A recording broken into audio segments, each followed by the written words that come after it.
पिछले वीडियो में हम लोगों ने विराम चिन्ह के बारे में जाना। मुख्यतः हिंदी भाषा में कितने प्रकार के विराम चिन्हों का प्रयोग किया जाता है उसके बारे में हम लोगों ने पढ़ा। उसके क्या क्या चिन्ह होते हैं, चिन्ह से हम लोग परिचित हुए। अब यहाँ हम लोग विस्तार से एक एक विराम चिन्ह के बारे में पढ़ेंगे। पहले विराम चिन्ह की परिभाषा।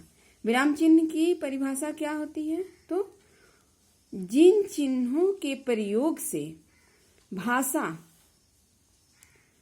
अधिक स्पष्ट, अर्थवान तथा प्रभावशाली बनती है उन्हें विराम चिन्ह कहते हैं। ठीक है। अब हिंदी भाषा में प्रचलित प्रमुख विराम चिन्ह निम्नलिखित हैं। कौन कौन से? तो पहला है पूर्ण विराम। ठीक है। पूर्ण विराम का प्रयोग हम लोग वाक्य के पूरा होने पर करते हैं। जब वाक्य पूरा हो जाता है तो वहां पर हम लोग पूर्ण विराम का प्रयोग करते हैं, और प्रश्नवाचक वाक्यों को छोड़कर बाकी सभी वाक्यों में पूर्ण विराम का प्रयोग किया जाता है। पूर्ण विराम की परिभाषा क्या होगी? तो जिस चिन्ह का प्रयोग प्रश्नवाचक वाक्यों को छोड़कर सभी वाक्यों के पूरा होने पर किया जाता है उसे पूर्ण विराम कहते हैं। जैसे, हमें पर्यावरण को नष्ट होने से बचाना चाहिए, ये एक पूर्ण वाक्य है। ठीक है। तो यहाँ इस वाक्य के अंत में हम लोगों ने पूर्ण विराम का चिन्ह लगाया। राम एक अच्छा लड़का है, ये वाक्य भी पूर्ण हो गया यहाँ कि राम एक अच्छा लड़का है। इससे एक पूर्ण अर्थ स्पष्ट होता है कि राम जो है एक बहुत ही अच्छा लड़का है। तो चूंकि यह एक पूर्ण वाक्य है इसलिए हम इस वाक्य के अंत में भी पूर्ण विराम चिन्ह का प्रयोग करते हैं। दूसरा है अल्प विराम। अल्प विराम को हम लोग कॉमा के जरिए दिखाते हैं, और अल्प विराम जो है शब्द के नीचे की तरफ लगाया जाता है। अल्प विराम का प्रयोग हम लोग क्यों करते हैं? क्योंकि जब अल्प विराम का प्रयोग वाक्य के बीच में होता है, और जब वाक्य को बोलते समय हमें थोड़ी देर, अल्प का अर्थ होता है थोड़ा, तो बहुत ही थोड़े समय के लिए रुकना होता है, तो हम लोग वहाँ अल्प विराम चिन्ह का प्रयोग करते हैं। इसकी परिभाषा होगी, अल्प का अर्थ है थोड़ा तथा विराम का अर्थ है ठहराव। इस प्रकार जिस विराम चिन्ह का प्रयोग थोड़ा ठहरने के लिए, थोड़ा रुकने के लिए किया जाता है उसे अल्प विराम चिन्ह कहते हैं। ठीक है, उसे अल्प विराम कहते हैं। जैसे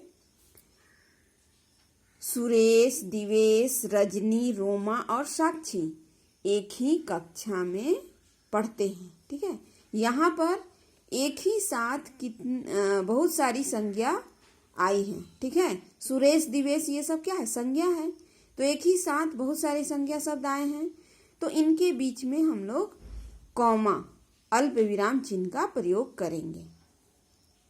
और अल्प विराम चिन्ह का प्रयोग जब हम लोग देते हैं तो जैसे सुरेश है तो इस शब्द से ये चिन्ह जो है सटा हुआ रहेगा। इसके बाद थोड़ा सा स्पेस देकर के हम लोग दूसरा शब्द लिखेंगे।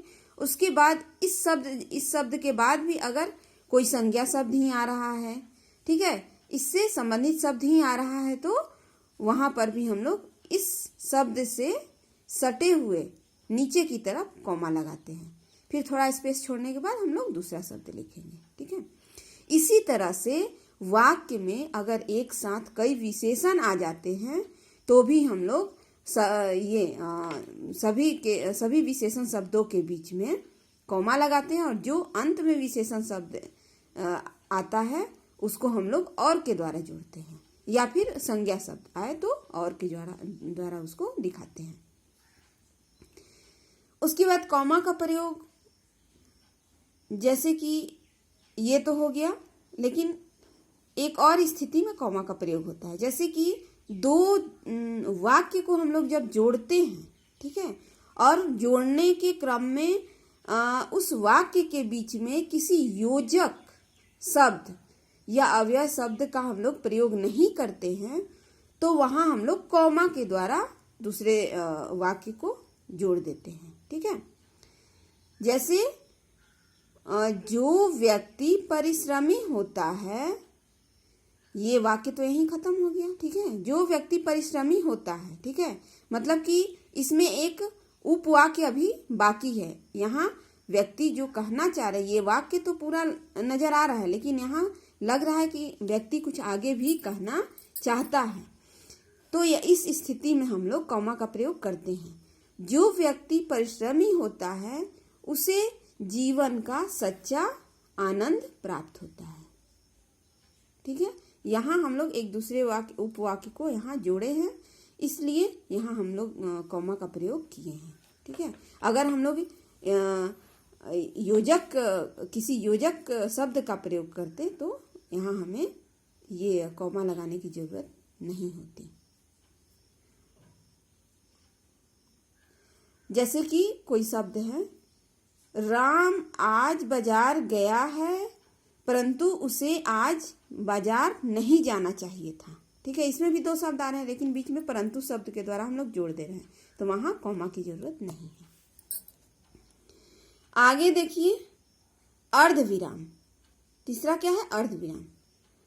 अर्धविराम का प्रयोग हम लोग वाक्य में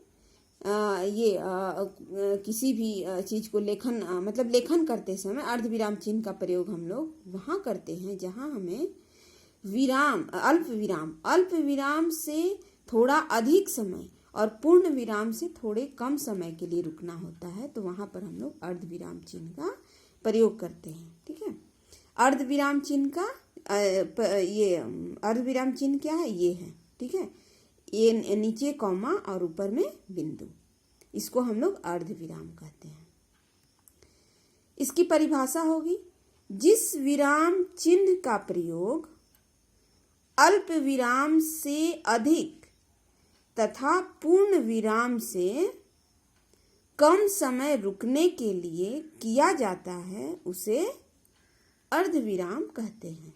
जैसे परिश्रम सफलता का मूल मंत्र है, इसे सदैव याद रखो।